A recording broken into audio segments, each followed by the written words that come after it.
Somewhere in a classroom, maybe years ago, you learned a date, the year 476, the fall of Rome.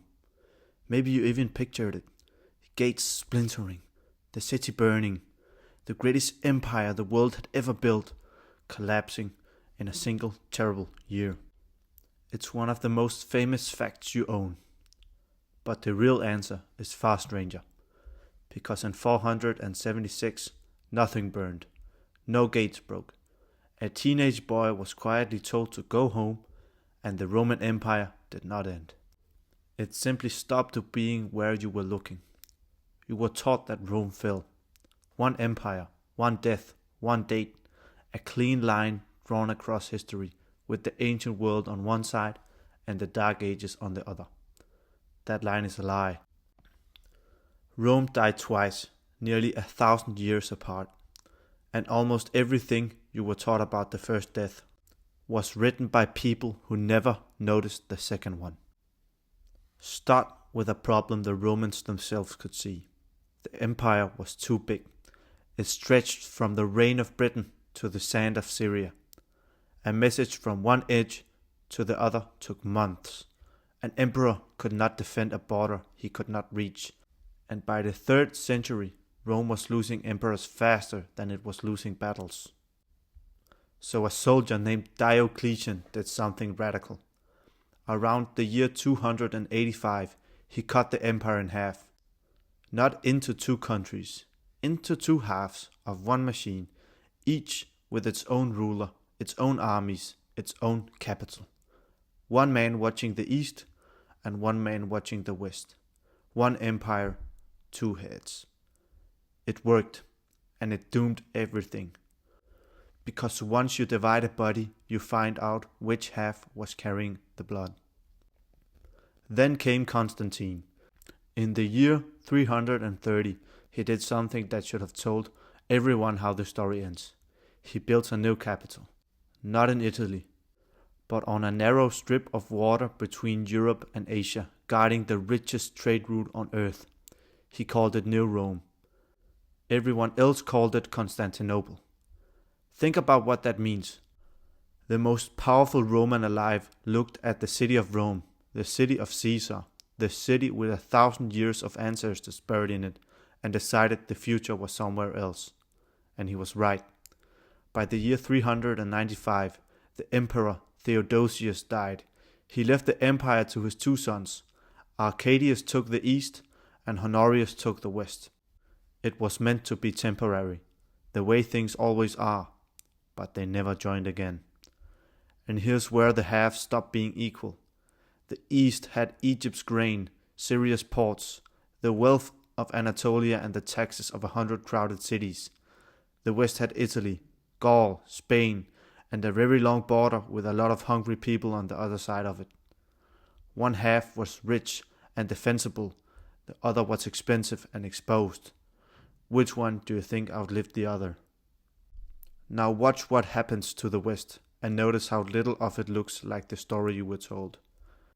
By the year 402, the Western Emperor was not even living in Rome.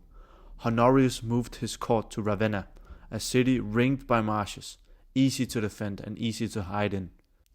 Propped up by a general named Stilicho, a brilliant soldier who was half Vandal, holding the Roman West together with an army made mostly of the very peoples Rome called barbarians. In the year 408, Honorius had Stilicho executed. 2 years later, Alaric and his Goths walked into the city of Rome and sacked it. 3 days, the first time in 800 years that a foreign army had stood inside those walls. The shock went around the Mediterranean like a bell.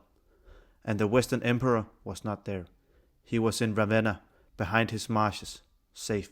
The historian Procopius tells a story about that morning, and whether or not it's true, it is perfect. A servant runs in and tells Honorius that Rome has perished. Honorius panics because he owns a favorite chicken, and he called it Roma.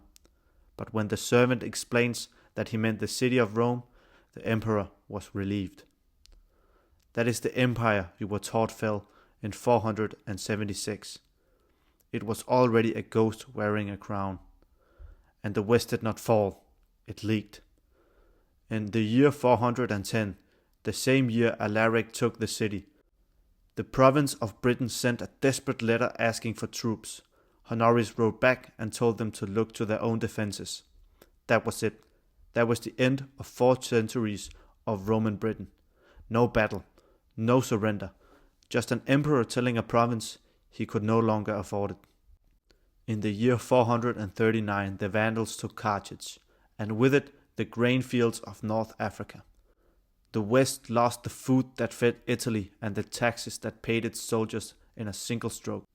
An empire is not marble and eagles. An empire is a budget, and the Western budget had just been cut in half by men in ships. By the 460s, the Western emperor governed little more than Italy, and even that he governed on a general's permission. So when you picture the year 476, do not picture a fall. Instead, picture a company that has already sold every asset, fired every worker, and closed every office, finally taking the sign off the door. So what actually happened in that famous year? The Western throne had become a joke passed between generals. Emperors lasted months. The armies were barbarian. The money was gone, and the provinces had quietly stopped answering. The last man to sit on it was a child. His name was Romulus Augustulus, which history could not have invented better. Romulus, the name of the man who founded Rome. Augustus, the name of the man who made it an empire. Both shrunk down into a boy's nickname, Little Augustus. Now in the year 476, a commander named Odoacer removed him. And the commander did something that tells you the entire truth about that year. He did not kill the boy. He gave him a pension and a villa in Campania, and the boy walked out of history alive. And Odoacer did not crown himself emperor of Rome. Instead, he gathered the imperial regalia, the crown, the robe, the symbols of Western power, and he shipped them east, to Constantinople, to the Emperor Zeno with a message that was almost polite. The West does not need its own emperor anymore. One emperor is enough, and he's already sitting on your throne. Read that again. In the year you were taught the Roman Empire ended, the man who ended it wrote to the Roman Emperor to say that the Roman Empire was fine, because it was. Nobody in Constantinople held a funeral. No chronicler wrote that the world had stopped. Ordinary people in Italy woke up the next morning, paid the same taxes, spoke the same Latin, prayed in the same churches, and were governed by a man who called himself a Roman official.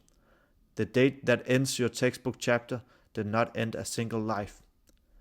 The year 476 was not a death, it was a merger. And if you still think the western half was truly gone, consider what happened next. In the year 527, an emperor named Justinian took the throne in Constantinople and decided the west was simply misplaced. He sent a general named Belisarius with a small army and an enormous amount of nerve. Belisarius took North Africa from the Vandals in a single campaign. Then he crossed into Italy, and then he took Rome. 60 years after the fall of Rome, Rome was Roman again, ruled by a Roman emperor, defended by a Roman army, answering to a Roman capital. The capital just happened to be 900 miles east, and nobody had told your textbook. For 1,000 more years, the empire kept going.